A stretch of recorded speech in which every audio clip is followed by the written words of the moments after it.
all of the local Indian authorities with all of their names are listed. And then underneath of it is a very interesting paragraph.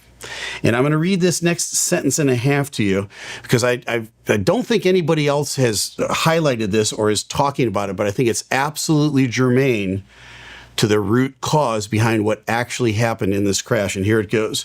Experienced pilots, engineers, aviation medicine specialists, aviation psychologists, and flight recorder specialists have been taken on board as subject matter experts to assist in the investigation. Why in the world would they bring in an aviation psychologist to help with this investigation? I think that's absolutely critical and important to where this is going. I think a year from now or whenever the final report comes out, I think the aviation psychologist is going to be a huge player in the final conclusions. What this tells me is this: once they downloaded the information from the flight data recorder and the cockpit voice recorder, it was clear that one of the two pilots, one of the two human beings in that cockpit, placed those fuel control switches from run to cut off.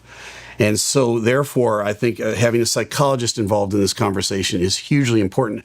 That's one of the reasons why we're going to open up a conversation on this channel going forward about the mental health and certainly the emotional health of pilots. In fact, we're going to do an interview here in just a few minutes after I get done with this video. We're going to bring in Dr. Charlie Carreri. Charlie is the absolute expert in this area of mental health for pilots. He is a pioneer in the field.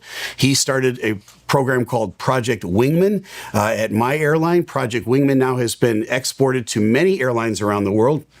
Charlie is the guy that has spearheaded that effort. And in fact, Charlie sat on the investigation board for the German wings crash, which is very similar in scope to this crash here. So you want to hear from Charlie. Look for that interview later on this week. But let's continue on with the preliminary report.